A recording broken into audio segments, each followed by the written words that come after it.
어느 한 미국인은 한국 때문에 30년간 공들여 쌓아온 커리어가 순식간에 무너졌다고 하는데요. 무슨 일인지 바로 사연 들어보시죠. 잠깐, 시청 전 구독 버튼 꼭 부탁드려요. 안녕하세요. 저는 마이클 톰슨입니다.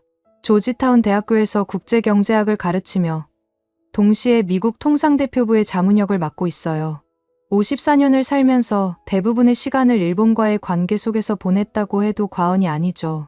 특히 제 아내 아키코가 교토 출신이니까요.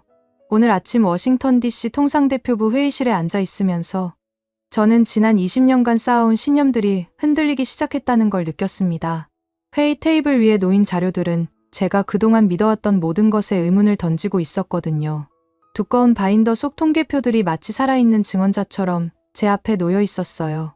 현재 일본 자동차 미부품에 대한 관세율이 25%를 유지하고 있는 상황입니다. 젊은 관료 데이비드 김이 차분한 목소리로 브리핑을 시작했어요. 그는 하버드 케네디 스쿨 출신으로 최근 USTR에 합류한 신예였습니다. 반면 한국에 대해서는 무관세 적용을 심각하게 고려하고 있습니다. 저는 자료를 들여다보며 속으로 중얼거렸습니다. 일본이 최근 우리와 맺은 무역 협상에서 관세율을 15%까지 낮추려고 얼마나 애썼는지 잘 알고 있었거든요. 심지어 일본 정부는 추가적인 시장 개방 조치까지 제안했는데 말이에요. 자동차 안전 기준 완화부터 시작해서 농산물 수입, 쿼터 확대까지 일본은 거의 모든 카드를 테이블 위에 올려놓았었습니다. 한편으로는 한국과 미국 사이의 KURUS FTA가 2012년 발효된 이후 승용차 관세가 사실상 없어진 상태였습니다. 이 협정이 체결될 때만 해도 저는 일시적인 특혜라고 생각했었거든요. 하지만 지금 보니 그게 아니었어요. 한국은 이 기회를 10분 활용해서 미국 시장에서 확고한 위치를 구축해 나가고 있었습니다. 회의실 한쪽 벽에 걸린 세계 지도를 바라보면서 저는 태평양을 가로지르는 무역선들의 움직임을 상상해봤습니다.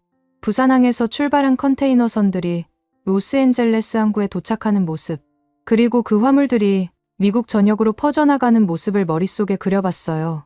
왜 일본은 돈을 갖다 바쳐도 우대받지 못하고 한국은 특별 대우를 받는 걸까?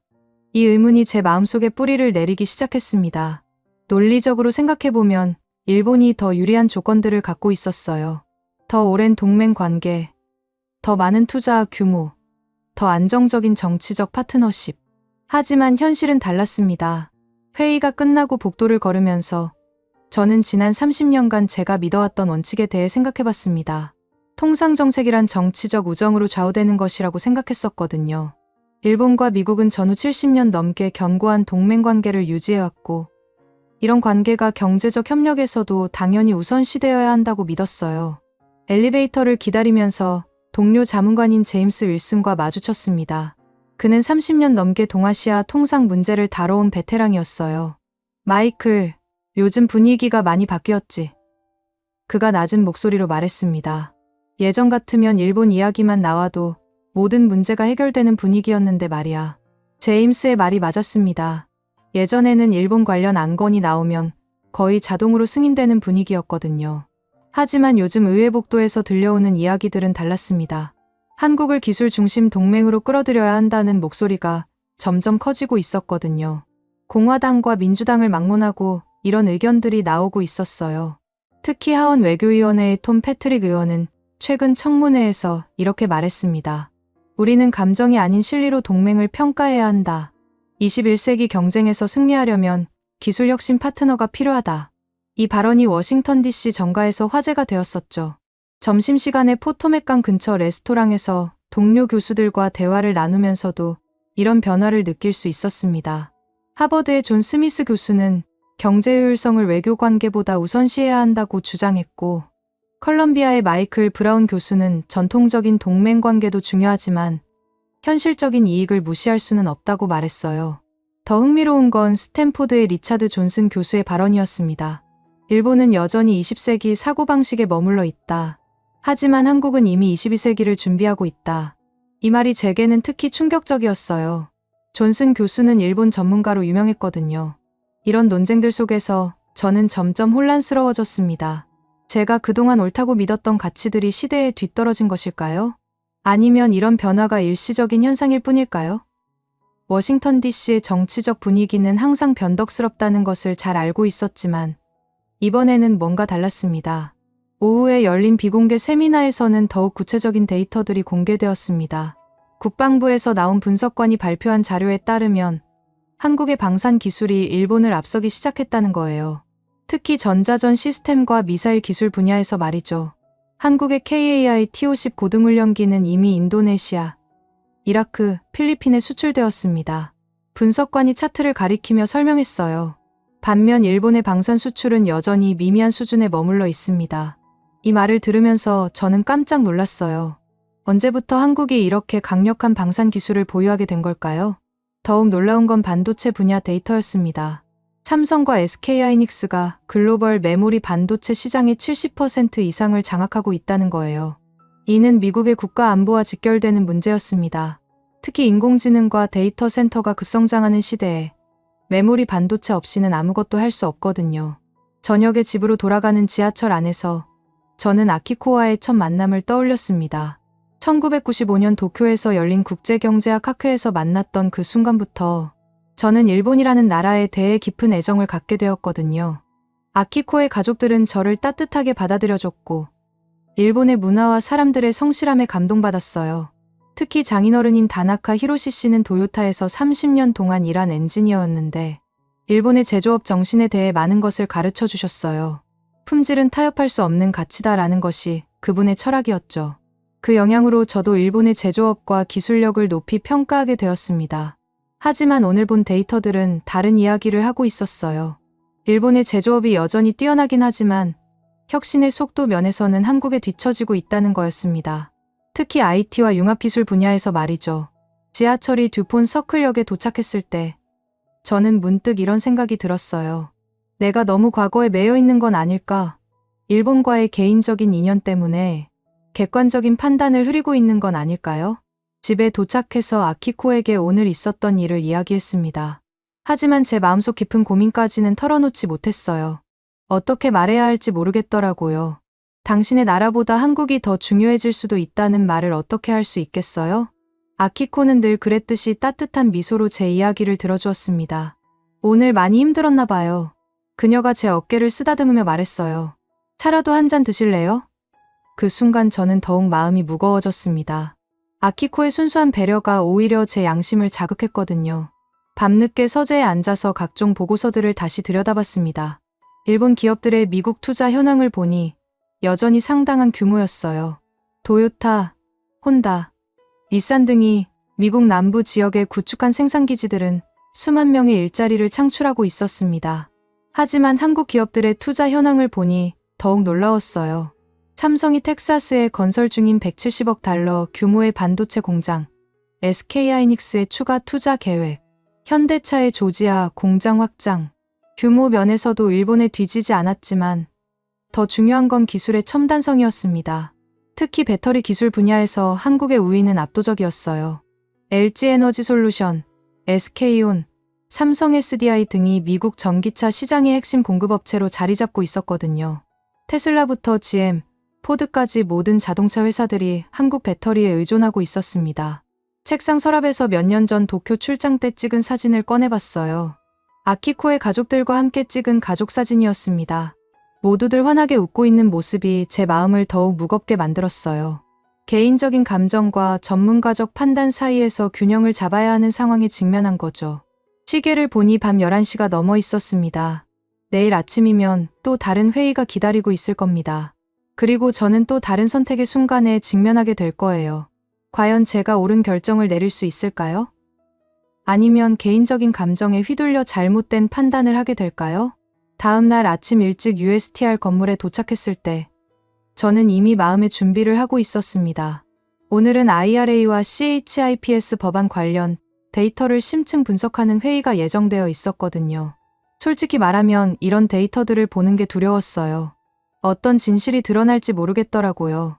회의실에 들어서자마자 눈에 띈 건 벽면을 가득 채운 차트들이었습니다. 반도체 공급망 현황, 배터리 생산 능력, 첨단 제조업 투자 규모, 모든 지표들이 한국의 압도적인 우위를 보여주고 있었어요. 특히 반도체 분야는 정말 충격적이었습니다. 현재 미국 내 반도체 공급망에서 한국이 차지하는 비중이 70%를 넘어섰습니다. 데이터 분석팀장인 사라 존슨이 발표를 시작했어요. 삼성과 SK하이닉스만으로도 글로벌 DRAM 시장의 73%, 낸드 플래시 시장의 51%를 점유하고 있습니다. 저는 자료를 들여다보며 속으로 반박할 논리를 찾아봤습니다. 일본도 소니나 키옥시아 같은 기업들이 있잖아. 하지만 숫자는 냉정했어요. 일본의 반도체 시장 점유율은 한국의 절반에도 못 미쳤습니다. 더 충격적인 건 다음 슬라이드였어요. 2024년 기준 한국의 대미 무역 적자는 559억 달러로 집계되었습니다. 이는 전년 대비 상당한 증가폭을 보여주고 있습니다. 사라가 차분하게 설명을 이어갔어요. 이때 회의실 뒤쪽에서 손을 든 사람이 있었습니다. 국방부에서 온 제임스 밀러 중령이었어요. 실제로 우리 국방부 조달 담당자들이 하는 말이 있습니다. 한국 부품 없이는 생산 라인이 멈출 수 있다고 말이죠. 저는 더 이상 참을 수 없어서 발언권을 요청했습니다. 잠깐만요. 우리가 여기서 간과하고 있는 게 있지 않나요? 일본은 우리의 오랜 동맹국이고 정치적 신뢰도에서는 비교할 수 없는 파트너입니다. 경제 관계가 전부는 아니잖아요. 회의실이 잠시 조용해졌습니다. 모든 시선이 저에게 집중되었어요. 그때 젊은 한국계 학자가 손을 들었습니다. 수지 김이라고 자기소개를 했던 조지타운 대학교 박사과정 학생이었어요. 교수님 말씀에 일리가 있습니다. 수지가 정중하게 말문을 열었어요. 하지만 현실을 직시해야 하지 않을까요? 일본이 최근 미국에 제안한 투자안들을 보면 대부분이 기존 기술의 확장에 머물러 있어요. 반면 한국은 차세대 기술 분야에서 혁신을 주도하고 있습니다. 저는 반박하려고 했지만 수지가 계속 이어갔어요. 교수님께서 일본과 개인적인 인연이 있다는 건 잘 알려진 사실입니다. 하지만 통상 정책은 개인적 감정이 아닌 국가 이익을 기준으로 결정되어야 하지 않을까요? 그 순간 저는 마치 뺨을 맞은 듯한 기분이었습니다. 수지의 말이 너무 정확했거든요. 저는 객관적인 판단보다는 개인적인 편견에 기대어 발언하고 있었던 거죠. 회의가 잠시 중단되고 휴식 시간이 되자 수지가 저에게 다가왔습니다. 교수님, 제가 너무 직설적이었나요? 불쾌하셨다면 사과드려요. 아니에요. 저는 쓴웃음을 지으며 답했습니다. 오히려 필요한 말이었어요. 제가 너무 주관적이었던 것 같네요. 수지는 따뜻한 미소를 지으며 말했어요. 교수님의 일본에 대한 애정은 충분히 이해합니다. 하지만 때로는 냉정한 분석이 더 중요할 수도 있잖아요. 특히 국가의 미래가 걸린 문제에서는 말이에요. 휴식 시간이 끝나고 회의가 재개되자 더욱 구체적인 데이터들이 공개되었습니다. 특히 기술혁신 지표에서 한국의 우위는 압도적이었어요. 5G 기술, 전기차 배터리, 디스플레이 기술, 반도체 미세 공정, 거의 모든 첨단 기술 분야에서 한국이 일본을 앞서고 있었습니다. 현재 전 세계 스마트폰에 들어가는 OLED 디스플레이의 95%가 한국에서 생산됩니다. 기술 분석관이 설명했어요. 삼성 디스플레이와 LG 디스플레이가 이 시장을 완전히 장악하고 있는 상황입니다. 저는 이런 데이터들을 보면서 점점 혼란스러워졌습니다. 제가 알고 있던 일본의 기술력은 어디로 간 걸까요? 언제부터 한국이 이렇게 강력한 기술 대국이 된 거죠? 회의 중간에 한 참석자가 흥미로운 질문을 던졌습니다. 그렇다면 일본의 대응 전략은 어떻게 평가하시나요? 이에 대해 일본 담당 분석관인 케빈 리가 답변했어요. 일본은 여전히 20세기형 접근 방식에 머물러 있습니다. 정부 간 협상과 대기업 중심의 투자에 의존하고 있어요. 반면 한국은 스타트업부터 대기업까지 전방위적으로 혁신을 추진하고 있습니다. 더욱 충격적인 건 다음 발언이었어요. 실제로 실리콘밸리의 한국 스타트업 투자 유치 규모가 일본의 3배를 넘어섰습니다. 인공지능, 바이오테크, 핀테크 분야에서 한국 기업들이 급성장하고 있어요. 저는 이런 데이터들을 듣고 있으면서도 여전히 일본을 변호하고 싶었습니다. 하지만 일본의 소프트뱅크나 라쿠텐 같은 기업들도 글로벌 시장에서 성공하고 있지 않나요? 그때 수지가 다시 발언했어요. 교수님, 소프트뱅크의 손정혜 회장님이 한국계라는 건 아시죠? 회의실에서 웃음소리가 터져나왔습니다. 저는 얼굴이 빨개지는 걸 느꼈어요. 그리고 라쿠텐의 핵심 기술도 상당 부분이 한국과 미국에서 개발된 것들입니다. 수지가 냉정하게 덧붙였어요. 일본 고유의 혁신이라고 보기는 어려워요. 이 순간 저는 완전히 논리적으로 패배했다는 걸 느꼈습니다. 감정적으로는 여전히 일본을 지지하고 싶었지만 데이터와 사실 앞에서는 할 말이 없었거든요. 점심시간에 혼자 USTR 건물 근처 공원을 걸으면서 생각에 잠겼습니다. 제가 그동안 얼마나 편견에 사로잡혀 있었는지 깨닫게 되었어요. 일본에 대한 개인적인 애정이 객관적인 판단을 흐렸던 거죠. 오후 회의에서는 더욱 구체적인 사례들이 제시되었습니다. 특히 자동차 산업에서의 변화가 인상적이었어요. 현대차와 기아가 미국 시장에서 빠르게 성장하고 있는 반면 일본 자동차 기업들은 점유율이 감소하고 있었습니다. 현대차의 제네시스 브랜드가 BMW와 벤츠를 위협하는 수준까지 올라왔습니다. 자동차 산업 분석관이 설명했어요. 특히 전기차 분야에서는 현대의 아이오닉 시리즈가 테슬라의 강력한 경쟁자로 떠오르고 있어요. 더욱 놀라운 건 배터리 기술 분야였습니다. 현재 글로벌 전기차 배터리 시장에서 한국 3사의 점유율이 60%를 넘어섰습니다. LG에너지솔루션, SK온, 삼성 SDI가 시장을 주도하고 있어요. 이런 데이터들을 보면서 저는 점점 확신을 잃어갔습니다. 제가 믿고 있던 일본의 기술 우위는 이미 과거의 이야기가 되어버린 걸까요? 회의 마지막에 USTR 부대표인 마이클 프랜시스가 중요한 발언을 했습니다. 우리는 감정이 아닌 데이터를 기반으로 정책을 결정해야 합니다. 21세기 기술 경쟁에서 승리하려면 가장 혁신적인 파트너와 손잡아야 해요. 그의 말이 회의실에 깊은 여운을 남겼습니다. 모든 참석자들이 고개를 끄덕이는 모습을 보면서 저는 시대의 변화를 실감했어요. 회의가 끝나고 집으로 돌아가는 길에 저는 수지와 함께 지하철을 탔습니다. 교수님, 오늘 회의에서 많이 힘드셨죠? 수지가 조심스럽게 물어봤어요. 솔직히 말하면 제 생각을 많이 바꿔야 할 것 같아요. 저는 정직하게 답했습니다. 데이터 앞에서는 개인적인 감정이 무의미하다는 걸 깨달았거든요. 수지는 이해한다는 표정으로 고개를 끄덕였어요. 변화는 항상 어려운 법이죠. 하지만 교수님처럼 열린 마음을 가진 분이라면 분명히 올바른 판단을 내리실 거예요. 지하철이 듀폰 서클역에 도착했을 때 수지가 마지막으로 한 말이 제 마음에 깊이 새겨졌습니다. 교수님, 진정한 동맹은 과거의 인연이 아니라 미래의 가능성을 보고 만들어지는 거 아닐까요? 집에 도착해서 아키코에게 오늘 있었던 일을 간략하게 이야기했습니다. 하지만 여전히 제 내면의 갈등까지는 털어놓지 못했어요. 어떻게 당신 나라가 기술적으로 뒤처지고 있다는 말을 할 수 있겠어요? 밤늦게 서재에서 오늘 받은 자료들을 다시 정리하면서 저는 하나의 결론에 도달했습니다. 기술력 없이는 돈도 우정도 의미가 없다는 것이었어요. 21세기는 혁신이 모든 것을 결정하는 시대였거든요. 하지만 여전히 마음 한편으로는 일본에 대한 애정을 버릴 수 없었습니다. 아키코와의 사랑, 장인어른과의 추억, 일본 문화에 대한 존경. 이 모든 것들이 제 마음을 무겁게 만들었어요. 내일은 더욱 중요한 회의가 기다리고 있었습니다.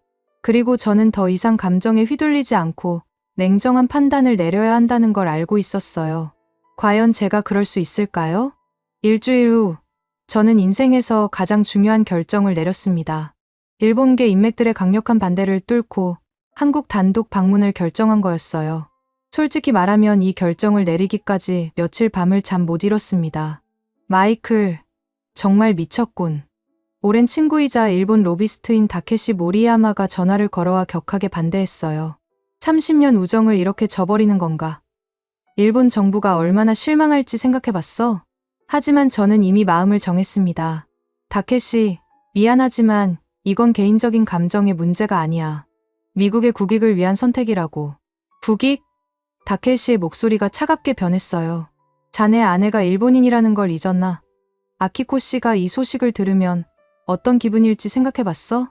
그 말이 제 가슴을 찔렀지만 돌이킬 수는 없었습니다. 이미 한국행 항공편을 예약해 놓았거든요. 인천공항에 도착했을 때의 첫 느낌은 놀라움이었습니다. 공항 자체가 하나의 거대한 기술 전시장 같았어요. 자동화된 시설들, 최첨단 디지털 안내 시스템, 심지어 로봇들이 승객들을 안내하고 있었습니다. 이런 모습은 도쿄 하네다 공항에서도 본 적이 없었어요. 숙소에서 하룻밤을 보낸 후 다음 날 아침 일찍 거제도로 향했습니다. 하나오션 조선소에서 미해군 보급함 USNS 월리스 스퀘어의 정기 정비 현장을 직접 보기 위해서였어요. 이건 한국 조선소가 미군 함정 MRO 계약을 따낸 첫 번째 사례였습니다. 부산에서 거제로 가는 고속버스 안에서 바라본 한국의 풍경은 예상과 달랐어요. 산업단지마다 첨단 기술 기업들이 들어서 있었고 도로 인프라도 놀라울 정도로 잘 정비되어 있었습니다. 특히 곳곳에서 볼 수 있는 전기차 충전소들이 인상적이었어요. 거제 하나오션에 도착했을 때 저는 입을 다물 수 없었습니다. 조선소 규모가 상상했던 것보다 훨씬 컸거든요. 그리고 무엇보다 놀라운 건 USNS 월리스 게어가 드라이독에서 정비받고 있는 모습이었어요.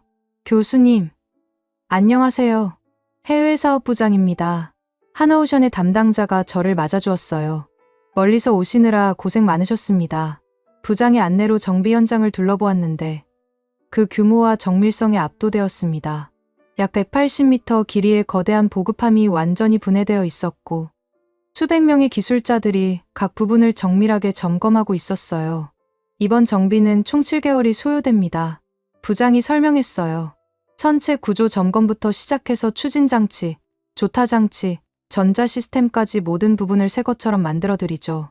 정비 현장 한쪽에서는 미해군 관계자들이 작업을 감독하고 있었습니다. 저는 그들과 대화할 기회를 얻었어요.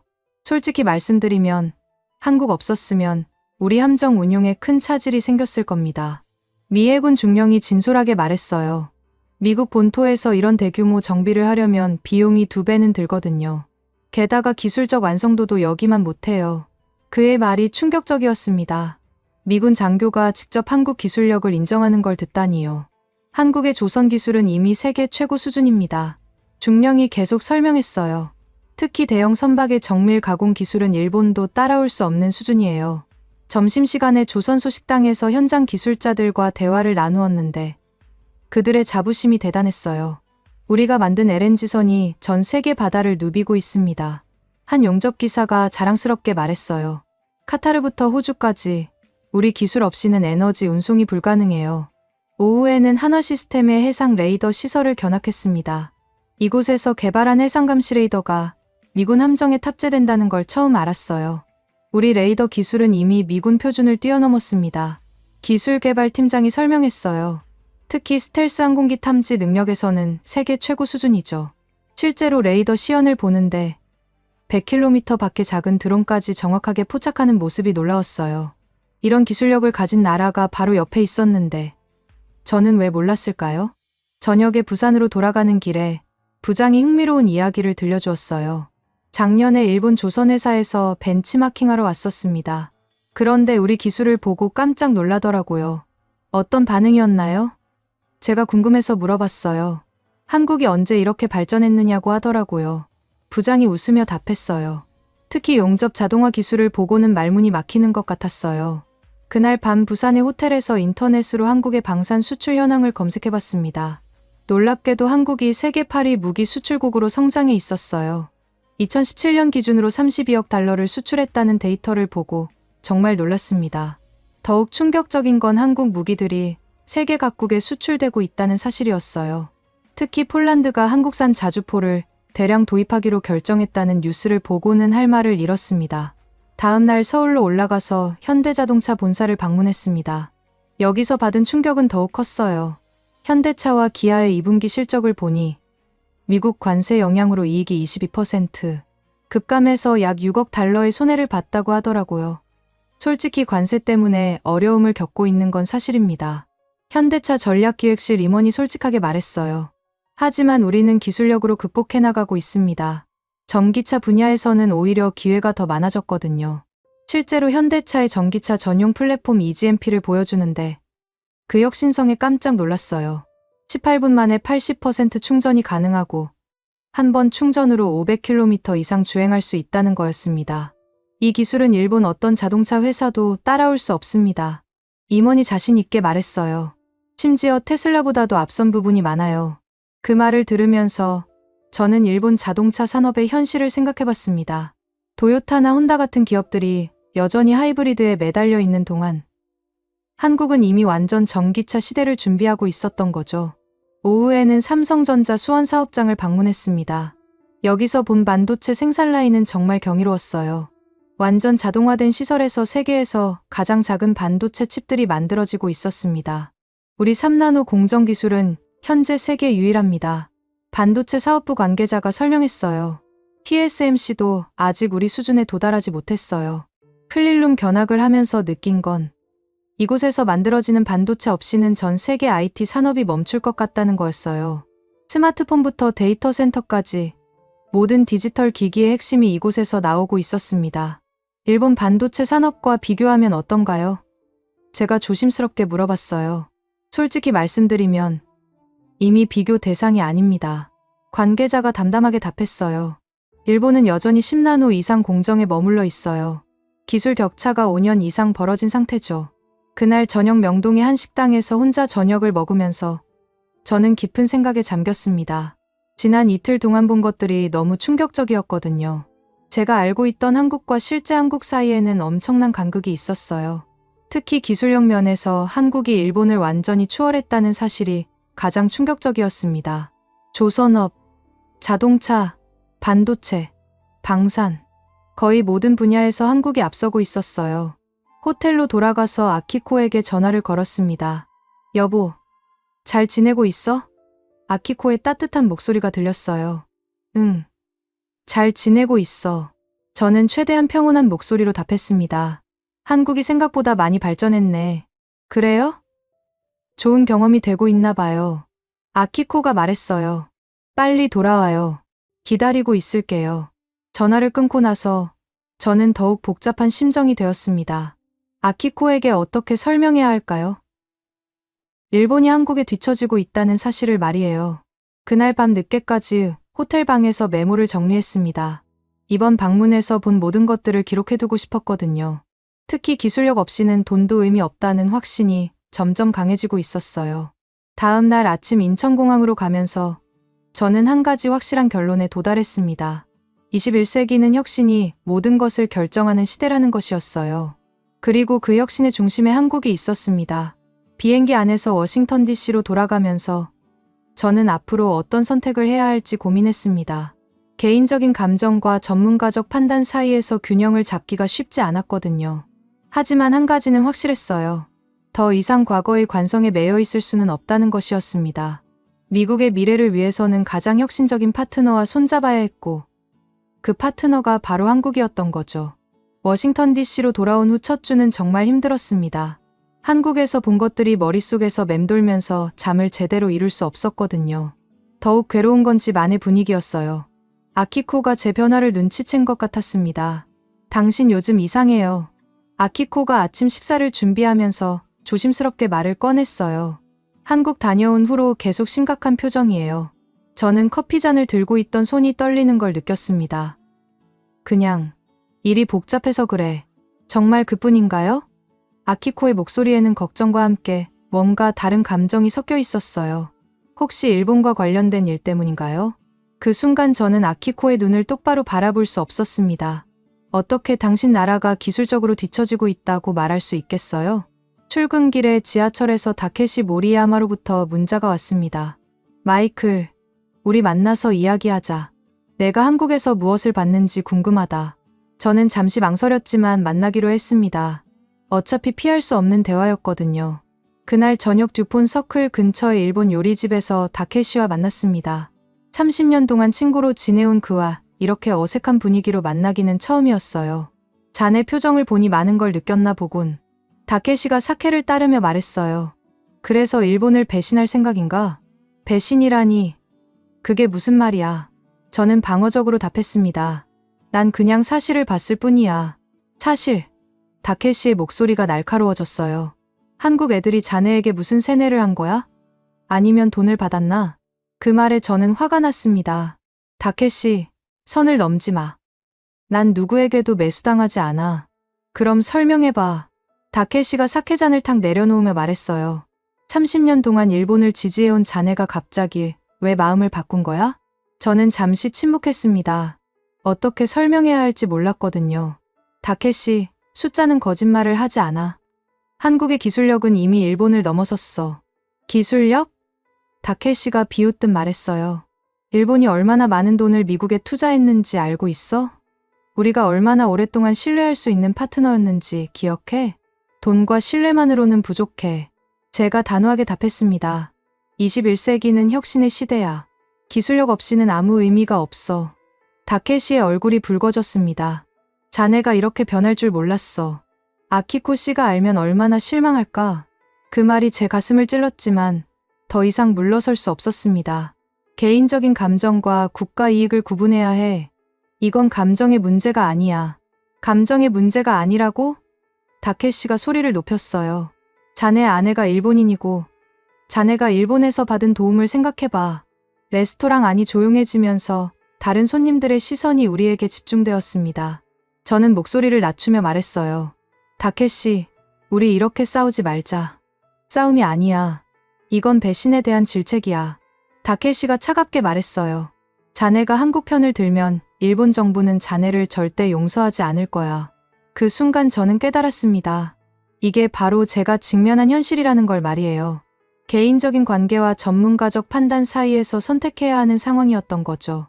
다케시, 미안하지만 난 내 신념에 따라 행동할 거야. 제가 일어서며 말했습니다. 우정은 소중하지만 국가의 미래가 더 중요해. 다케시가 쓴웃음을 지으며 말했어요. 좋아. 그럼 우리 30년 우정은 여기서 끝이군. 그 말을 듣고 레스토랑을 나서면서 저는 가슴이 무거웠습니다. 하지만 돌이킬 수는 없었어요. 이미 선택의 기로에 서 있었거든요. 다음 날 대학교에서 수업을 하는데 학생들이 제 변화를 느낀 것 같았습니다. 특히 동아시아 경제론 수업에서 한국 경제에 대해 이야기할 때 예전과는 완전히 다른 톤으로 설명하고 있는 제 자신을 발견했어요. 한국의 기술 혁신 속도는 정말 놀랍습니다. 제가 학생들에게 말했어요. 반도체, 자동차, 조선업, 거의 모든 분야에서 세계 최고 수준에 도달했죠. 한 학생이 손을 들고 질문했습니다. 교수님, 그럼 일본은 어떤가요? 예전에는 항상 일본을 높이 평가하셨는데요. 그 질문에 저는 잠시 말문이 막혔습니다. 어떻게 답해야 할지 모르겠더라고요. 일본도 여전히 중요한 파트너입니다. 하지만 기술 혁신 면에서는 한국이 앞서고 있는 것 같네요. 수업이 끝나고 연구실로 돌아가는데 복도에서 수지 김과 마주쳤습니다. 교수님, 한국 다녀오셨다고 들었어요. 어떠셨나요? 정말 눈이 번쩍 뜨이는 경험이었어요. 제가 솔직하게 답했습니다. 제가 알고 있던 한국과 실제 한국은 완전히 달랐거든요.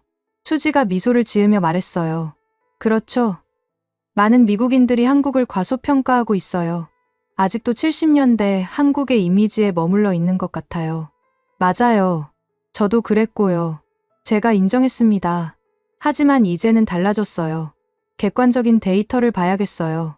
그때 수지가 조심스럽게 말했어요. 교수님, 혹시 개인적으로 어려운 상황에 처하신 건 아닌가요? 일본계 인맥들이 반발하고 있다는 소문을 들었거든요. 저는 한숨을 쉬며 답했습니다.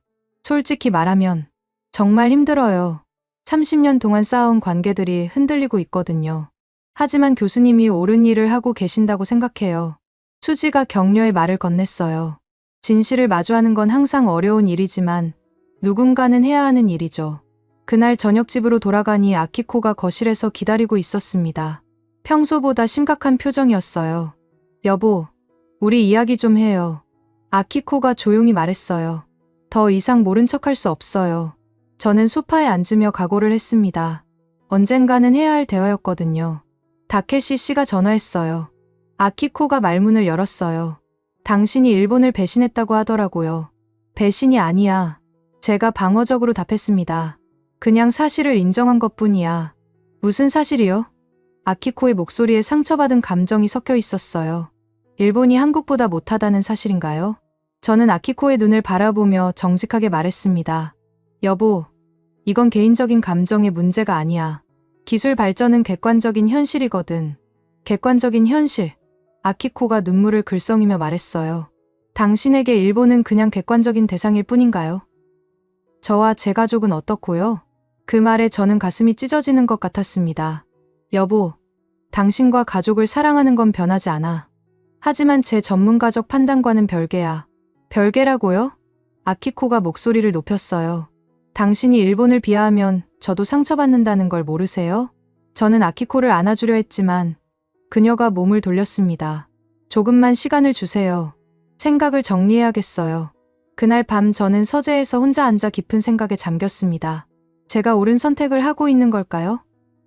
아니면 개인적인 관계를 희생하면서까지 추구할 가치가 있는 걸까요? 책상 위에는 한국에서 가져온 자료들이 놓여 있었습니다. 하나오션의 조선 기술, 삼성의 반도체 혁신, 현대차의 전기차 기술, 모든 것이 한국의 기술적 우위를 보여주고 있었어요. 반면 일본 관련 자료들을 보니 여전히 20세기 사고방식에 머물러 있는 것 같았습니다. 정부 간 협상에 의존하고 대기업 중심의 투자에만 집착하고 있었어요. 저는 그때 확신했습니다. 기술 없이는 우정도 장담 못한다는 것을 말이에요. 21세기는 혁신이 모든 것을 결정하는 시대였고 감정적인 유대만으로는 국가 간 관계를 유지할 수 없었던 거죠. 다음 날 아침 USTR 회의에서 저는 중요한 발언을 했습니다. 관세 정책은 동맹이 아닌 성과에 따라 움직이는 시대입니다. 우리는 가장 혁신적인 파트너와 손잡아야 해요. 회의실이 조용해졌지만 몇몇 참석자들이 고개를 끄덕이는 것을 볼 수 있었습니다. 시대의 변화를 인정하는 분위기였어요. 그날 오후 다케시로부터 마지막 전화가 왔습니다. 마이클, 이게 정말 내 최종 결정인가? 그래, 다케시. 미안하지만 이건 바꿀 수 없어. 제가 단호하게 답했습니다. 좋아. 그럼 우리는 이제 적이군. 다케시가 차갑게 말하고 전화를 끊었습니다. 그 순간 저는 30년 우정이 끝났다는 걸 실감했습니다. 하지만 후회하지 않았어요. 제가 옳은 선택을 했다고 믿었거든요. 3주 후, 드디어 운명의 순간이 다가왔습니다. USTR에서 한국과 일본의 관세 정책을 논의하는 중요한 회의가 열리는 날이었어요. 아침부터 긴장감이 온몸을 감쌌습니다. 오늘 제가 하는 발언이 두 나라의 운명을 바꿀 수도 있다는 생각에 잠을 설쳤거든요. 회의실에 들어서자마자 느낀 건 평소와는 전혀 다른 분위기였어요. 참석자들의 표정이 모두 진지했고 테이블 위에는 두꺼운 정책 문서들이 산더미처럼 쌓여 있었습니다.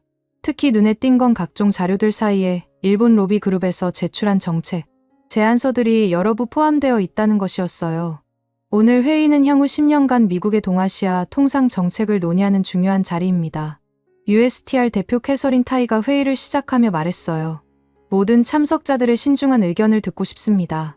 첫 번째 발표자는 일본 담당 부서장이었습니다. 일본은 지난 70년간 미국에 가장 신뢰할 수 있는 동맹국이었습니다. 최근에도 인도태평양 전략에서 핵심적인 역할을 하고 있죠.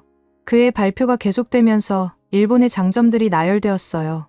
정치적 안정성, 오랜 동맹 관계, 문화적 친밀감, 모두 제가 예전에 주장했던 논리들이었습니다. 또한 민간자문위원회에서도 일본과의 관계 강화에 대한 의견이 지속적으로 제출되고 있습니다. 부서장이 책상 위의 문서를 가리키며 말했어요. 일본 경제계와 정치계의 강력한 지원 의지를 확인할 수 있죠. 저는 그 자료들을 보면서 일본 측의 치밀한 준비를 느꼈습니다. 아마도 다케시 모리야마를 비롯한 로비스트들이 지난 몇 주간 자문위원회를 통해 끊임없이 의견을 전달했을 거예요. 하지만 이번에는 달랐어요. 숫자와 데이터를 알고 난 후였거든요. 일본이 최근 제안한 관세이나 협상안을 보면 15%까지 낮추겠다는 의지를 보이고 있습니다. 발표자가 계속 설명했어요. 또한 추가적인 시장 개방 조치도 준비되어 있습니다. 캐서린 타이가 문서를 넘기며 말했습니다. 일본 측에서 제출한 자료를 보면 상당한 성의를 보이고 있는 것 같습니다. 특히 자문위원회를 통해 전달된 의견들이 매우 구체적이네요. 저는 그 순간 일본 측의 로비 활동이 얼마나 체계적이었는지 깨달았습니다. 공식 회의 전에 이미 수많은 사전 작업이 이루어졌던 거죠. 두 번째 발표는 한국 담당 부서에서 했습니다. 한국은 현재 미국의 핵심 기술 파트너로 자리 잡고 있습니다. 특히 반도체, 배터리, 5G 기술 분야에서 말이죠. 발표자가 보여준 차트는 정말 놀라웠어요. 한국이 미국 기술 공급망에서 차지하는 비중이 예상보다 훨씬 컸습니다. 특히 첨단 반도체 분야에서는 거의 독점적 지위를 갖고 있었어요. 현재 미국 내 주요 기업들의 한국 의존도를 보면 애플의 경우 메모리 반도체의 80%, 테슬라는 배터리의 70%를 한국에서 공급받고 있습니다. 발표자가 구체적인 수치를 제시했어요. 그때 일본 담당 부서장이 끼어들었습니다. 하지만 우리가 받은 자문위원회 의견서를 보면 한국의 기술 의존도가 오히려 위험 요소가 될 수 있다는 지적이 있습니다. 저는 그 말을 들으면서 일본 측의 반격이 시작되었다는 걸 느꼈어요. 아마도 로비스트들이 미리 준비한 논리였을 겁니다. 그때 국방부에서 온 대표가 중요한 발언을 했습니다. 군사적 관점에서 보면 한국의 기술은 이미 우리 국방력의 핵심 요소가 되었습니다. 한국 없이는 차세대의 무기 시스템 개발이 불가능한 상황입니다. 이 발언이 회의실 분위기를 완전히 바꿔놓았어요. 경제적 이익을 넘어 국가 안보와 직결된 문제라는 인식이 퍼지기 시작했거든요. 캐서린 타이가 문서를 정리하며 말했습니다. 양측 모두 자문위원회를 통해 상당한 양의 자료를 제출했네요. 특히 일본 측의 정책 협의 요청이 꽤 많았습니다. 저는 그때 깨달았어요. 일본 로비스트들이 지난 몇 주간 얼마나 활발하게 움직였는지를 말이에요. 정식 회의 참석은 할 수 없지만 자문위원회와 정책 협의를 통해 끊임없이 영향력을 행사했던 거죠. 하지만 기술은 변할 수 있습니다. 일본 담당 부서장이 자문위원회 의견을 인용하며 말했어요. 정치적 신뢰는 70년간 검증된 것이죠. 그런 논리는 현실적이지 않습니다. 한국 담당 부서장이 반박했어요. 한국은 이미 성숙한 민주주의 국가이고 기술 혁신에서도 세계를 선도하고 있습니다. 논쟁이 격해지기 시작했습니다. 양측의 팽팽한 대립이었어요. 저는 이 순간을 기다리고 있었습니다. 발언권을 요청합니다. 제가 손을 들었어요. 회의실이 조용해졌습니다. 모든 사람이 제가 어떤 말을 할지 궁금해하는 것 같았어요. 특히 일본 측에서 제출한 자료들을 담당하는 부서장의 시선이 따가웠습니다. 저는 지난 30년간 일본과 깊은 인연을 맺어왔습니다. 제가 천천히 말을 시작했어요. 개인적으로도 전문가적으로도 일본을 지지해왔죠. 일본 담당 부서장의 표정이 밝아졌습니다. 제가 일본을 지지할 것으로 예상한 것 같았어요. 하지만 최근 한국을 직접 방문하고 나서 생각이 바뀌었습니다. 제가 계속했어요. 감정이 아닌 데이터를 기반으로 판단해야 한다는 걸 깨달았거든요. 회의실 분위기가 급격히 변했습니다. 일본 담당 부서장의 얼굴이 굳어지기 시작했어요. 한국의 기술력은 이미 일본을 넘어섰습니다. 제가 단호하게 말했어요. 조선업, 반도체, 자동차, 방산, 거의 모든 분야에서 한국이 앞서고 있어요.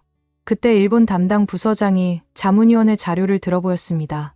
하지만 여기 제출된 의견서들을 보시면 일본의 전통적인 기술력과 안정성을 무시할 수 없다는 전문가들의 의견이 있습니다. 그런 의견들이 누구로부터 나온 건지는 알고 있습니다. 제가 냉정하게 답했어요. 하지만 21세기는 혁신의 시대입니다. 과거의 영광만으로는 부족해요. 캐서린 타이가 개입했습니다. 톰슨 교수님, 구체적으로 어떤 근거로 그런 판단을 내리신 건가요? 저는 깊게 숨을 들이쉬고 가장 중요한 말을 했습니다. 제가 직접 한국 현장을 보고 온 결과입니다. 관세란 동맹이 아니라 필요에 의한 기술을 따를 뿐입니다. 우리는 감정이 아닌 실리로 정책을 결정해야 해요. 그 순간 회의실이 완전히 조용해졌습니다. 제 말이 모든 사람에게 강한 인상을 준 것 같았어요. 구체적으로 어떤 정책을 제안하시는 겁니까? 캐서린 타이가 물어봤어요. 한국에 대해서는 기술 기반 관세 우대 조건을 삽입해야 합니다. 제가 명확하게 답했어요. 기술 혁신도에 따른 차등 적용을 고려해봐야 해요. 일본 담당 부서장이 강하게 반발했습니다. 이건 자문위원회에서 제출된 의견들과 정면으로 배치됩니다. 70년 동맹의 가치를 무시하는 건가요? 가치는 인정하지만 미래는 다릅니다. 제가 반박했어요. 기술 혁신에서 앞선 나라가 혜택을 받는 건 당연한 일이죠. 그때 국방부 대표가 지지 발언을 했습니다. 톰슨 교수님 말씀이 맞습니다. 우리는 한국 없이는 생산과 운용이 불가능한 상황입니다. 상무부 대표도 동조했어요. 미국 기업들의 생존이 걸린 문제입니다. 자문위원회 의견도 중요하지만 현실적 접근이 필요해요. 점점 더 많은 참석자들이 제 의견에 동조하기 시작했습니다. 분위기가 완전히 바뀌고 있었어요. 하지만 캐서린 타이가 신중한 표정으로 말했습니다. 중요한 정책 변화이니만큼 충분한 검토가 필요합니다. 자문위원회 의견들도 다시 검토하고 오늘 논의된 내용을 바탕으로 추가 분석을 진행하겠습니다. 회의가 끝나고 복도를 걸으면서 저는 일본 담당 부서장과 마주쳤습니다. 그의 표정이 어두웠어요. 톰슨 교수님, 자문위원회를 통해 많은 의견들이 계속 들어올 예정입니다. 그가 경고하듯 말했어요. 최종 결정까지는 시간이 있어요. 물론입니다. 제가 당당하게 답했어요. 하지만 진실은 변하지 않아요. 그날 저녁 집으로 돌아가면서 저는 복잡한 심정이었습니다. 중요한 발언을 했지만 아직 결과를 알 수 없었거든요. 특히 일본 측의 체계적인 로비 활동을 목격하면서 앞으로 더 치열한 경쟁이 기다리고 있다는 걸 느꼈어요. 하지만 한 가지는 확실했습니다. 저는 더 이상 감정에 휘둘리지 않고 냉정한 판단을 내렸다는 것이었어요. 이제 정말 중요한 순간들이 기다리고 있었습니다. 회의가 끝나고 일주일이 지났지만 저는 여전히 그날의 긴장감을 떨쳐버릴 수 없었습니다. 특히 집 안의 분위기가 점점 무거워지고 있었어요. 아키코와의 관계에 균열이 생기기 시작했다는 걸 느낄 수 있었거든요. 그날 저녁 늦게 집으로 돌아왔을 때 아키코가 거실 소파에 앉아 기다리고 있었습니다. 평소와 달리 텔레비전도 켜져 있지 않았고 조용한 침묵만이 집 안을 감돌고 있었어요.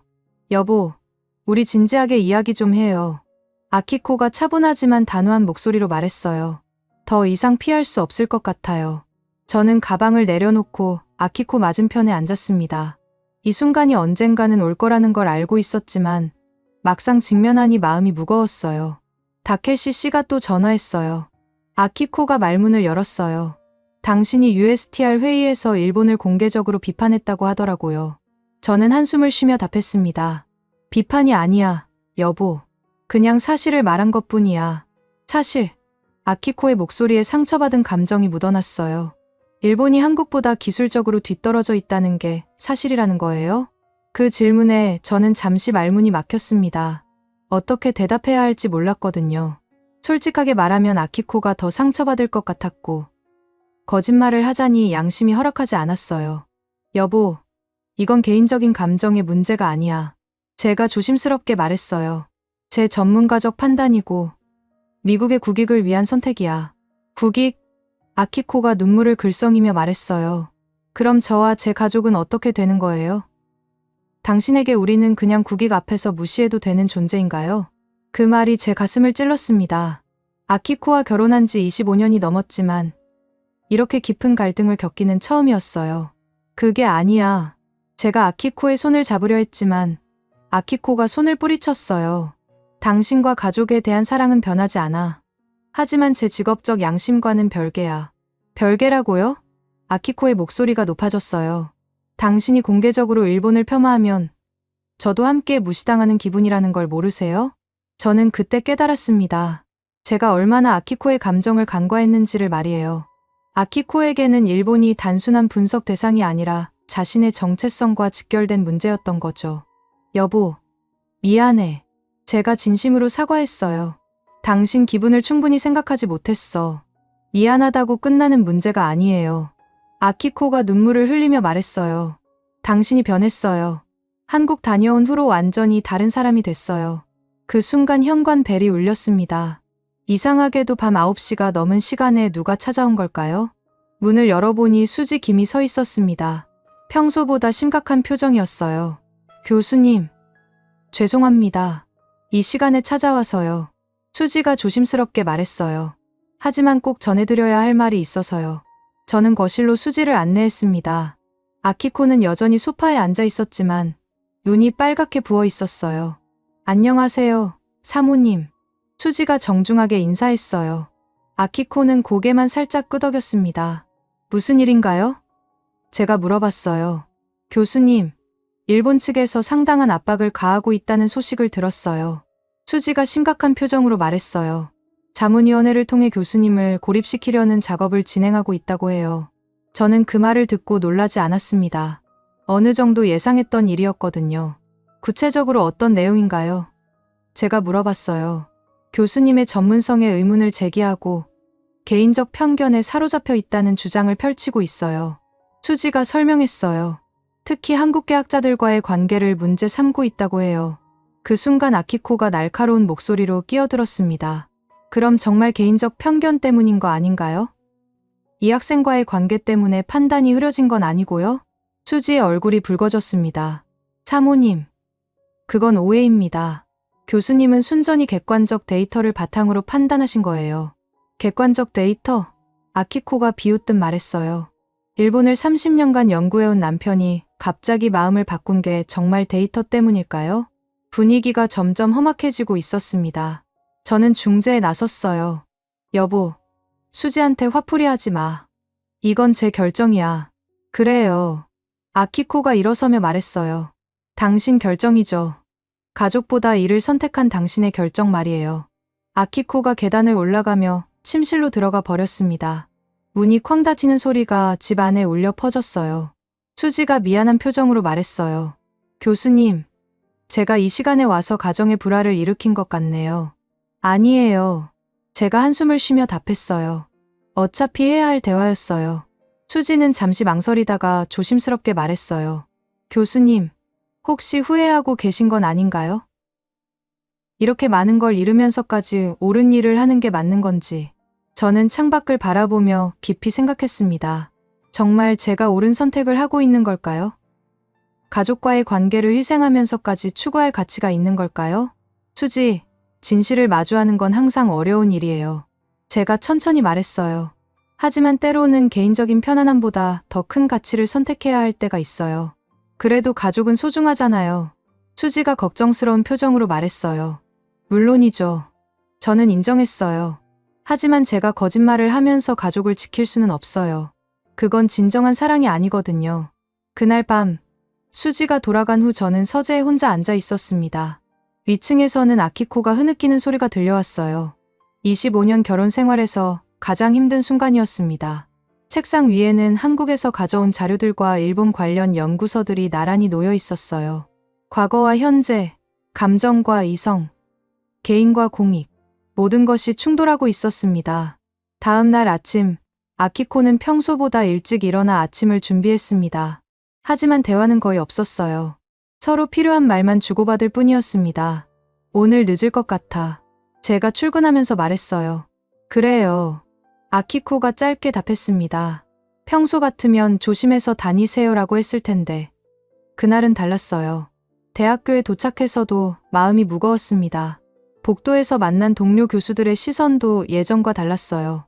아마도 제 상황에 대한 소문이 퍼진 것 같았습니다. 점심시간에 혼자 교수 라운지에 앉아 있는데 일본학과의 다나카 교수가 다가왔어요. 마이클, 요즘 힘들다고 들었어. 다나카 교수가 동정 어린 목소리로 말했어요. 일본 관련 일로 고생이 많은 것 같네. 별일 아니에요. 제가 담담하게 답했어요. 하지만 가족 관계까지 영향을 받는다면 다시 생각해볼 필요가 있지 않을까? 다나카 교수가 조심스럽게 말했어요. 때로는 한 발 물러서는 것도 지혜잖아. 저는 그 말을 들으면서 많은 생각이 들었습니다. 정말 제가 너무 고집을 부리고 있는 걸까요? 그날 오후 연구실에서 혼자 있을 때 다케시 모리야마로부터 문자가 왔습니다. 마이클, 마지막으로 한 번만 만나자. 30년 우정을 위해서. 저는 잠시 망설였지만 만나기로 했습니다. 어떤 이야기를 나누게 될지 궁금했거든요. 그날 저녁 포토맥강 근처의 조용한 카페에서 다케시와 만났습니다. 그의 표정은 평소보다 진지했어요. 마이클, 솔직히 말하겠다. 다케시가 커피잔을 들지도 않고 말했어요. 자네가 이 길을 계속 간다면 잃을 게 너무 많아. 무슨 뜻이야? 제가 물어봤어요. 아키코와의 관계, 일본 학계와의 인맥, 그리고 자네 자신의 평온함까지. 다케시가 천천히 말했어요. 이 모든 걸 희생할 가치가 정말 있나? 저는 잠시 침묵했습니다. 다케시의 말이 틀린 것은 아니었거든요. 다케시, 나도 힘들어. 제가 솔직하게 말했어요. 하지만 돌이킬 수는 없어. 이미 선택했으니까. 아직 늦지 않았어. 다케시가 간절하게 말했어요. 자네가 마음을 바꾸면 모든 게 예전처럼 돌아갈 수 있어. 그 순간 저는 깨달았습니다. 제가 정말 기로에 서 있다는 걸 말이에요. 편안한 과거로 돌아갈 것인가? 아니면 불확실한 미래를 향해 나아갈 것인가? 미안해, 다케시. 제가 최종적으로 답했어요. 난 내 신념을 따르겠어. 다케시의 얼굴에 실망감이 스쳤습니다. 그럼 정말 끝이군. 카페를 나서면서 저는 또 하나의 다리를 불태웠다는 걸 느꼈습니다. 하지만 후회하지 않았어요. 진실을 향한 길에서는 때로 혼자 걸어야 할 때가 있으니까요. 3개월이 지나면서 드디어 변화의 바람이 불기 시작했습니다. 7월 말 워싱턴 DC에서 열린 한미 통상협상팀 회담에서 중요한 진전이 있었다는 소식이 언론에 보도되기 시작했거든요. 아침 신문을 펼쳐든 순간 제 눈에 들어온 헤드라인은 한미 자동차 관세율 15% 협상 중이었습니다. 카페에서 신문을 읽고 있는데 제 심장이 빨리 뛰는 걸 느꼈어요. 지난 몇 달간 제가 주장했던 방향으로 실제 정책이 움직이고 있다는 사실이 실감났거든요. 기사를 자세히 읽어보니 더욱 놀라운 내용들이 있었습니다. 한국 정부는 미국 기술 및 방산 분야에 1,000억 달러 규모의 투자 계획을 준비 중이라는 문구가 눈에 띄었어요. 이는 단순한 무역 협상을 넘어선 전략적 파트너십의 신호였습니다. 대학교로 가는 지하철 안에서도 계속 기사를 읽었습니다. USTR 내부에서는 한국을 일본과 달리 전략적 기술 파트너로 인식하는 분위기가 확산되고 있다는 내용이 특히 인상 깊었어요. 제가 몇 달 전 회의에서 했던 발언들이 실제 정책 변화로 이어지고 있다는 증거였거든요. 연구실에 도착하자마자 수지 김이 찾아왔습니다. 평소보다 밝은 표정이었어요. 교수님, 오늘 뉴스 보셨죠? 수지가 흥분된 목소리로 말했어요. 드디어 흐름이 바뀌기 시작한 것 같아요. 그런 것 같네요. 제가 조심스럽게 답했어요. 하지만 아직 확정된 건 아니니까 너무 성급하게 판단하지 말아요. 하지만 이건 정말 큰 변화예요. 수지가 계속 말했어요. 한국이 정치적 우정보다는 기술 기반 투자와 교류를 선택했다는 뜻이잖아요. 저는 수지의 흥분을 이해했지만 동시에 조심스러웠습니다. 아직 일본 측의 반격이 남아 있었고 정치적 변수들도 많았거든요. 점심시간에 USTR 건물 근처 레스토랑에서 동료들과 만났는데 분위기가 확실히 달라졌다는 걸 느꼈어요. 예전에는 제 의견에 회의적이었던 사람들도 이제는 진지하게 들어주고 있었습니다. 마이클, 자네 몇 달 전 예측이 맞아가고 있는 것 같네. USTR의 한 관계자가 말했어요. 한국의 기술력을 중시해야 한다던 주장 말이야. 아직 결론을 내리기는 이르죠. 제가 신중하게 답했어요. 하지만 데이터가 증명하고 있는 것 같아요. 오후에 대학교로 돌아가서 국제경제학 수업을 했는데 학생들의 반응도 예전과 달랐어요. 한국 경제에 대해 설명할 때 더욱 집중해서 듣는 모습이었습니다. 교수님, 그럼 앞으로 동아시아 경제 질서가 바뀔 가능성이 있는 건가요? 한 학생이 질문했어요. 가능성은 충분하죠. 제가 답했어요. 기술 혁신이 경제 관계의 핵심이 되는 시대니까요. 수업이 끝나고 연구실로 돌아오니 책상 위에 일본 언론 기사들이 번역된 자료가 놓여 있었습니다. 제목들을 보니 상당히 자성적인 내용들이었어요. 한국 기술력이 일본을 앞선다. 일본 제조업의 위기감 확산 같은 헤드라인들이 눈에 띄었습니다. 특히 한 기사는 충격적이었어요. 도쿄의 한 경제연구소가 발표한 보고서에 따르면 첨단 기술 분야에서 한국이 일본을 5년 이상 앞서고 있다는 분석이 나왔다는 내용이었거든요.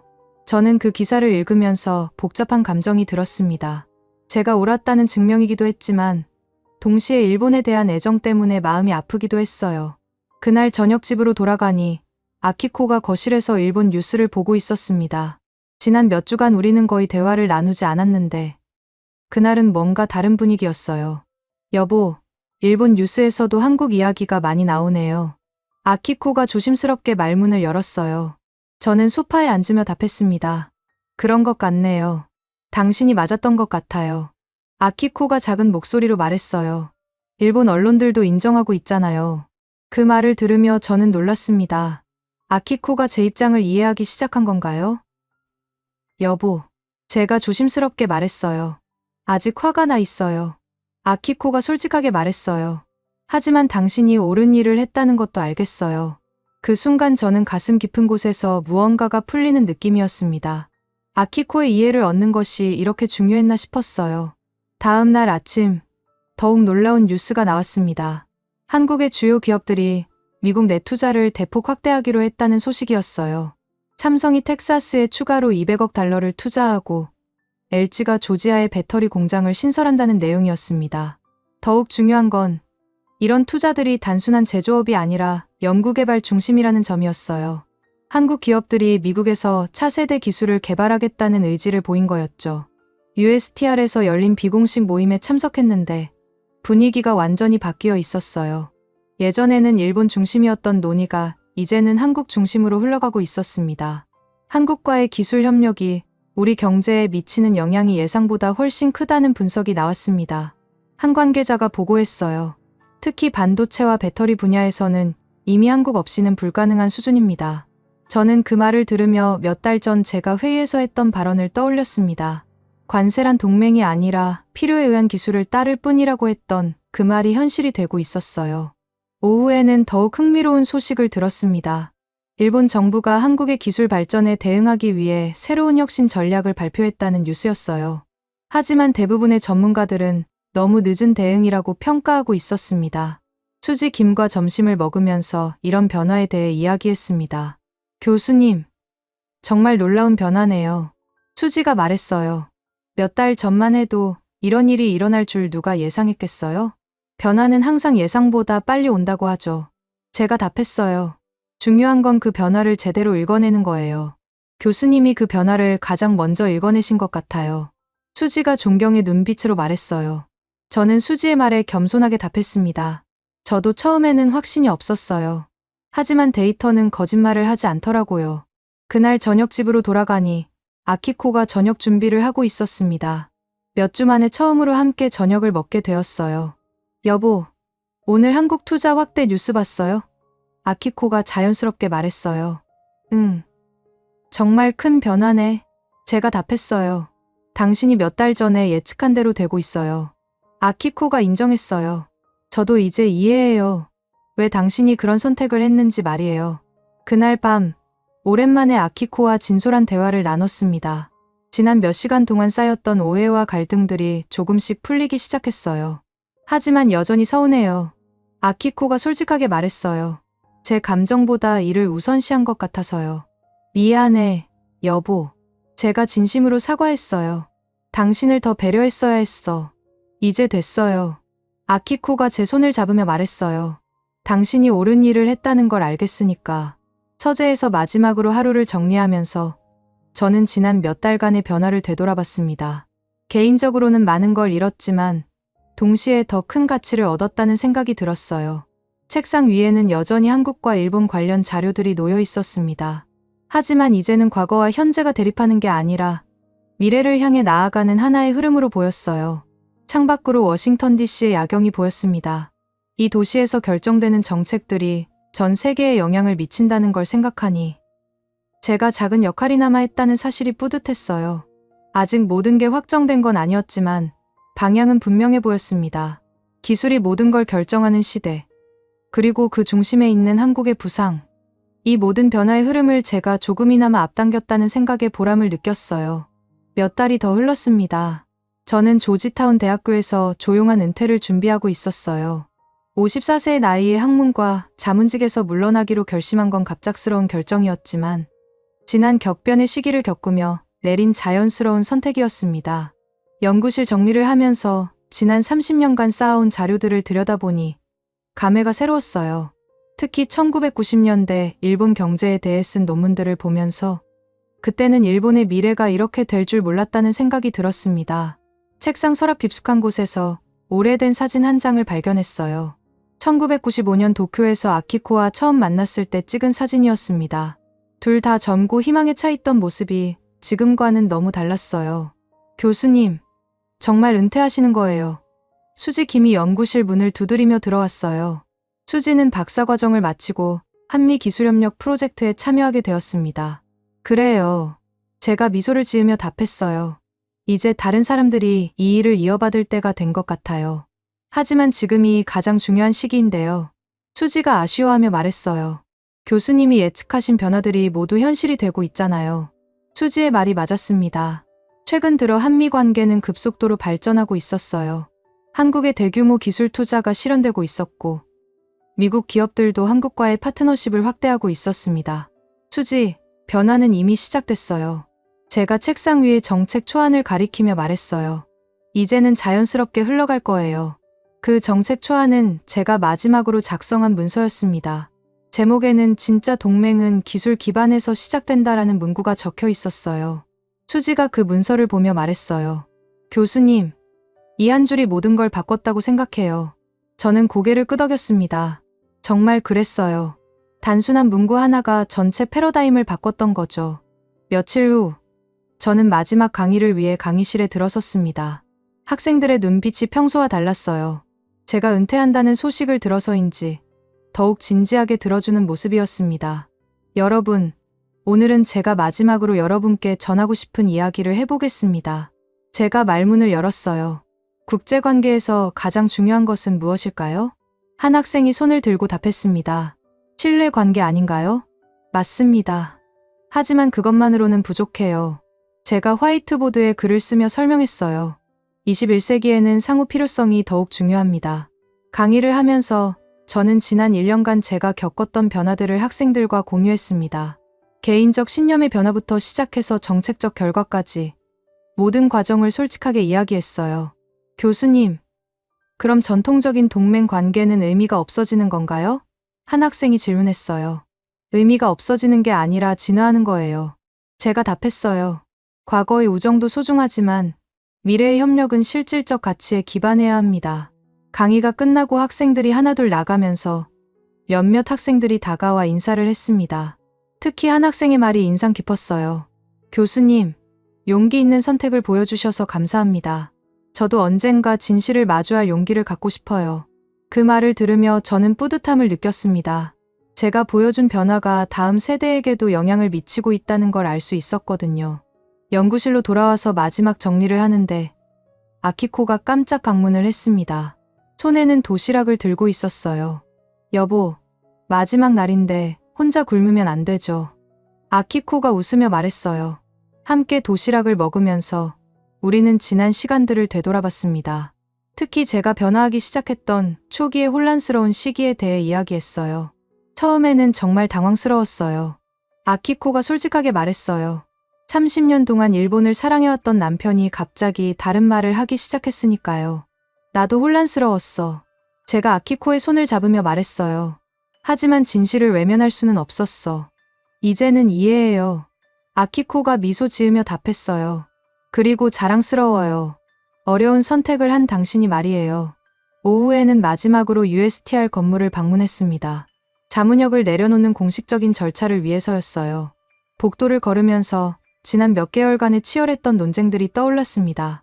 캐서린 타이가 직접 나와서 인사를 해주었어요. 톰슨 교수님의 기여를 잊지 않겠습니다. 특히 동아시아 정책 방향을 재정립하는 데 큰 도움이 되었어요. 제가 한 일은 데이터를 해석한 것뿐입니다. 제가 겸손하게 답했어요. 진짜 변화는 현실이 만들어낸 거죠. 건물을 나서면서 저는 워싱턴 DC의 거리를 천천히 걸었습니다. 이 도시에서 보낸 세월들이 주마등처럼 지나갔어요. 젊은 시절의 열정, 학문적 성취, 그리고 최근의 격변까지. 집에 도착해서 서재로 향했습니다. 책상 위에는 새로운 원고가 놓여 있었어요. 지난 몇 주 동안 조금씩 써온 회고록이었습니다. 제목을 다시 한번 읽어봤어요. 동맹은 신뢰가 기본이지만 현 시대에는 서로가 필요 충분 조건이어야 한다. 마지막 문단을 써내려갔습니다. 나는 이 이야기를 통해 하나의 진실을 전하고 싶다. 변화를 두려워하지 말라는 것이다. 개인적 애정과 전문가적 판단 사이에서 갈등할 때 때로는 어려운 선택을 해야 한다. 하지만 그 선택이 진실에 기반한다면 결국은 옳은 길로 이어질 것이다. 기술은 국경을 꿰뚫고 누구와 손을 잡을 것인지의 선택은 시대를 바꾼다. 한국은 그 최고의 선택지였다. 이것이 내가 학문과 정책의 현장에서 목격한 21세기의 진실이다. 진정한 동맹은 과거의 관성이 아니라 미래의 가능성에서 시작된다. 그리고 그 미래는 혁신과 기술력을 가진 자들의 것이다. 펜을 내려놓고 저는 깊게 숨을 들이마셨습니다. 30년간의 학자 생활이 이렇게 마무리되는군요. 창밖으로 포토맥강이 보였습니다. 강물은 여전히 고요하게 흐르고 있었어요. 변화도 그런 것 같았습니다. 때로는 경류처럼 거세게, 때로는 강물처럼 조용하게, 하지만 결국은 모든 것을 바꿔놓는 거죠. 아키코가 서재로 들어와 제 어깨에 손을 올렸습니다. 다 끝났어요? 아키코가 조용히 물어봤어요. 응. 이제 정말 끝이야. 제가 답했어요. 그럼 이제 우리만의 시간을 가질 수 있겠네요. 아키코가 미소 지으며 말했어요. 저는 아키코를 안아주며 생각했습니다. 많은 것을 잃었지만 더 소중한 것들을 얻었다는 것을 말이에요. 진실을 마주할 용기, 변화를 받아들이는 지혜, 그리고 가장 중요한 것은 사랑하는 사람과의 더 깊은 이해였습니다. 그날 밤, 저는 마지막으로 일기를 썼습니다. 오늘로 나의 공직자 생활이 끝났다. 54년의 인생에서 가장 격동적인 1년이었지만 동시에 가장 의미 있는 시간이기도 했다. 나는 바꾼 것이 아니라 흐름을 인정했을 뿐이다. 하지만 그 인정이 새로운 시대의 문을 여는 작은 열쇠가 되었다면 그것만으로도 충분하다. 일기장을 덮고 저는 조용히 잠자리에 들었습니다. 내일부터는 정말 새로운 인생이 시작되는 거였어요. 학자도 자문관도 아닌 그저 진실을 사랑하는 한 사람으로서 말이죠. 지금까지 마이클 톰슨 씨의 사연 어떠셨나요? 참 묵직한 이야기였습니다. 54세 중년 남성이 30년간 믿어왔던 신념을 바꾼다는 것. 그것도 사랑하는 아내의 조국을 객관적으로 평가해야 하는 상황에서 말이에요. 쉽지 않은 선택이었을 겁니다. 톰슨 교수의 이야기를 들으면서 우리는 무엇을 배울 수 있을까요? 첫째는 용기입니다. 편안한 기존의 관계들을 포기하면서까지 자신이 옳다고 믿는 길을 걸어간 용기 말이에요. 30년 지기 친구와의 우정도, 일본계 인맥들과의 관계도 모두 잃을 각오를 하고 진실을 선택한 그 용기가 결국 시대의 변화를 앞당겼습니다. 둘째는 겸손함이죠. 나는 바꾼 것이 아니라 흐름을 인정했을 뿐이라고 말한 그 겸손함에서 진정한 지식인의 자세를 엿볼 수 있었어요. 자신의 고집을 꺾고 데이터 앞에서 겸손해질 줄 아는 지혜. 그것이 바로 전문가의 덕목이 아닐까 싶습니다. 하지만 무엇보다 감동적이었던 건 아키코 부인과의 관계 회복 과정이었어요. 처음에는 상처받고 서운해했지만 결국 남편의 선택을 이해하고 지지해준 그 사랑. 진짜 부부란 이런 게 아닐까요? 서로 다른 길을 걸어도 결국 같은 목적지를 바라보며 함께 걸어갈 수 있는 관계 말이에요. 톰슨 교수의 마지막 말이 특히 기억에 남습니다. 기술은 국경을 꿰뚫고 누구와 손을 잡을 것인지의 선택은 시대를 바꾼다. 한국은 그 최고의 선택지다. 이 한 문장에 담긴 우리나라에 대한 인정과 기대가 얼마나 큰지 모르겠어요. 시청자 여러분도 인생을 살다 보면 톰슨 교수 같은 기로에 서게 될 때가 있을 겁니다. 익숙한 것과 옳은 것 사이에서, 편안함과 진실 사이에서 선택해야 하는 순간들 말이에요. 그때 톰슨 교수의 이야기를 기억해 주세요. 용기 있는 선택이 때로는 혼자 걷는 길이 될 수도 있지만 결국은 더 넓은 세상으로 이어진다는 것을 말이에요. 오늘 이 이야기를 통해 우리 모두가 조금 더 용기 있는 사람, 조금 더 진실한 사람이 되었으면 좋겠습니다. 그리고 무엇보다 우리나라의 진짜 실력과 가능성에 대해 다시 한번 자부심을 느끼는 시간이 되었기를 바라요. 다음에도 더 좋은 이야기로 찾아뵙겠습니다. 여러분들의 생각을 댓글로 남겨주세요. 여러분의 관심이 더 좋은 콘텐츠를 만드는 원동력이 됩니다. 감동을 향한 여정, 감동여행이었습니다. 감사합니다.